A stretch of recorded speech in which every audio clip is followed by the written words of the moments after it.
ये कहानी तो ऐसी खिलाड़ी लड़कियों की है जो प्राइवेट टॉयज बेचकर अपना घर चलाती है और ये प्राइवेट टॉयज बेच कर ये देश की सबसे अमीर औरतें बन जाती हैं। पर क्या हो जब इनके फैमिली को पता चले कि ये टॉयज बेचती हैं? तो ये हम आज की इस मूवी में देखने वाले हैं। कहानी की शुरुआत एक खूबसूरत औरत से होती है जिसका नाम वीना था। वीना एक शादीशुदा और कामकाजी औरत थी। उसके घर में वो हर चीज थी जिसके सपने हर औरत देखती थी। वीना की एक 6 साल की बेटी हायू थी और वीना के पति का नाम सौम था। वीना का ज्यादातर ध्यान काम पर रहता था जिस वजह से वो अपने परिवार को ज्यादा टाइम नहीं दे पाती थी। वीना के पड़ोस वाले अपार्टमेंट में एक गर्म जवान लड़की रहती थी और उस लड़की का नाम नियो था। वीना को अक्सर नियो लिफ्ट में मिलती थी और दोनों के बीच कोई बात नहीं होती थी। नियो खुले विचारों वाली लड़की थी जिस कारण वो वीना को बिल्कुल भी अच्छी नहीं लगती थी। अब चलते हैं वीना के ऑफिस में। वीना एक बड़ी सी टॉय कंपनी में काम करती थी जो सिर्फ और सिर्फ बच्चों के लिए टॉयज बनाती थी। वीना इस कंपनी में मार्केटिंग का काम संभालती थी और उसके काम से कंपनी बहुत खुश थी। वीना का पति सॉन्ग एक यूनिवर्सिटी में प्रोफेसर था।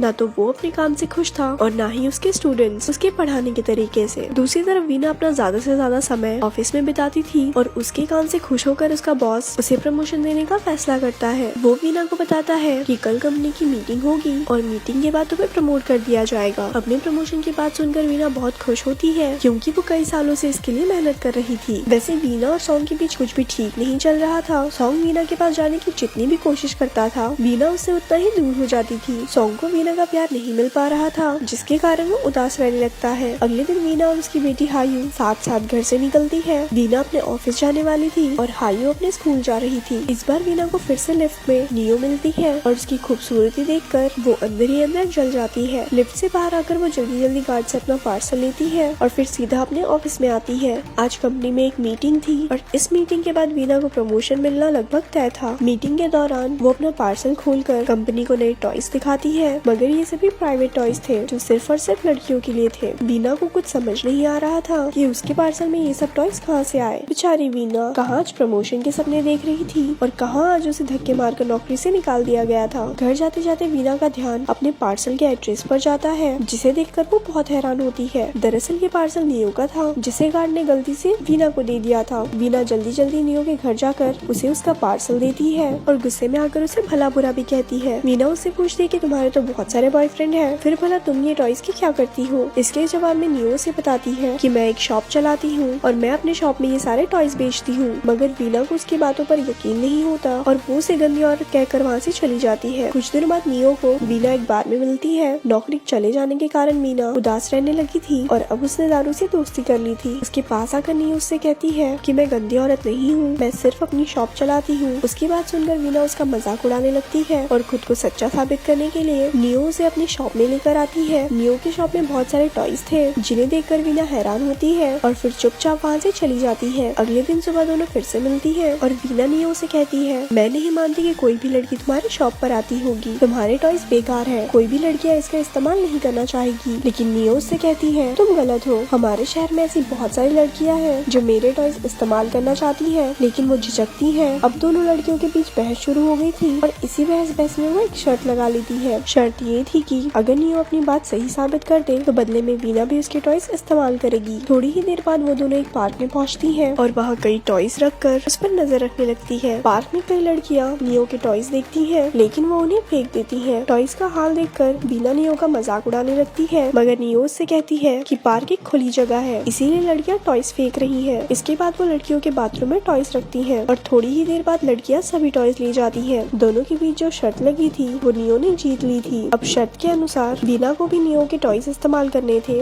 वीना का पति कुछ दिनों के लिए घर के बाहर गया हुआ था इसीलिए वो रात को टॉय का इस्तेमाल करती है और उसे वो बहुत पसंद आता है। दरअसल पहले काम के बोझ के कारण वीना के पास इतना समय नहीं होता था कि वो अपने पति के प्यार का सुख पा सके, इसीलिए उसे नियो के टॉयज पसंद आते हैं। कुछ दिनों बाद वीना को पता चलता है कि नियो अपनी शॉप बंद करने वाली है। नियो के टॉयज तो लड़कियां इस्तेमाल करना चाहती थी लेकिन वो टॉयज खरीदने में झिझक रही थी। इसी वजह से नियो की शॉप घाटे में चल रही थी और वो समय पे शॉप का किराया भी नहीं दे पा रही थी। पूरी बात जानने के बाद वीना उसकी मदद करने का फैसला करती है। वीना कंपनी में पहले मार्केटिंग का काम करती थी और अब वो वही काम नियो के टॉयज प्रमोट करने के लिए करना चाहती थी। अगले ही दिन वो दोनों घर घर जाकर अपने टॉयज की मार्केटिंग करने लगती है। शुरू में उन्हें ना का सामना करना पड़ता है लेकिन फिर जल्द ही कई लड़कियां उनसे टॉयज खरीदने लग जाती हैं। देखते ही देखते वीना और नियो काफी टॉयज बेच देती है जिनसे उन्हें बहुत फायदा होता है। इसी बीच वीना का पति सॉम भी अपने घर लौट आया था जो किसी किसी काम के सिलसिले में बाहर गया हुआ था। सॉम कई दिनों के बाद घर लौटा था और वो वीना का बदला हुआ रूप देखकर बहुत खुश था। वीना उसे ये तो बता देती है कि उसे कंपनी में नौकरी से निकाल दिया, लेकिन वो उसे ये नहीं बताती कि आजकल वो नियो के प्राइवेट टॉयज बेच रही है। अब वीना अपने पति को पूरा समय देती थी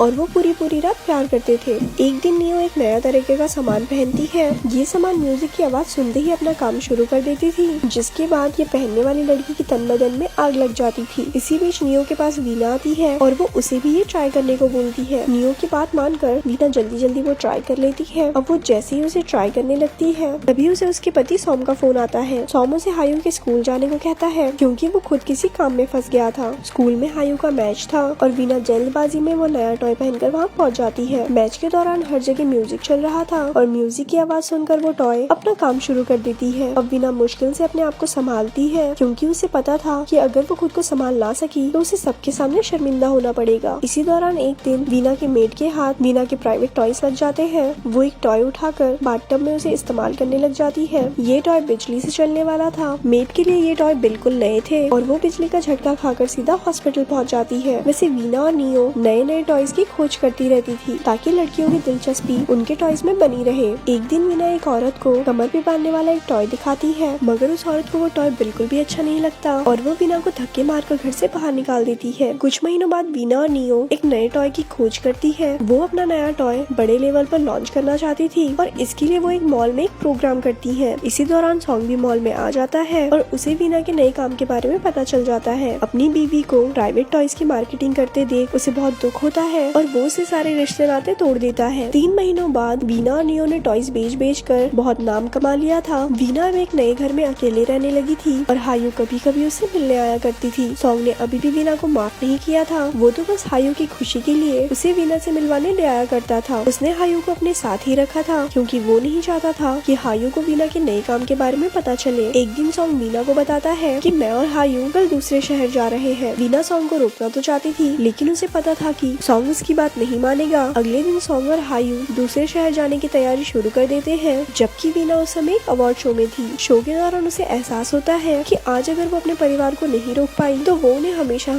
के लिए खो देगी। यही सोचकर वो शो को बीच में ही छोड़कर भाग जाती है और मुश्किल से अपने परिवार को जाने से रोकती है। वीना सॉन्ग से माफी मांगकर कहती है कि अब से मैं अपना पूरा समय अपने परिवार को दूंगी। कहानी के आखिर में पूरा परिवार एक साथ हो जाता है और वीना प्राइवेट टॉयज बेचने का काम बंद कर देती है। नियो को भी एक लड़का पसंद आ गया था और अब वो दोनों टॉयज बेचने लगे थे और ये मूवी यहाँ खत्म हो जाती है। ऐसे ही और स्टोरी सुनने के लिए हमारे पेज को लाइक करें। धन्यवाद।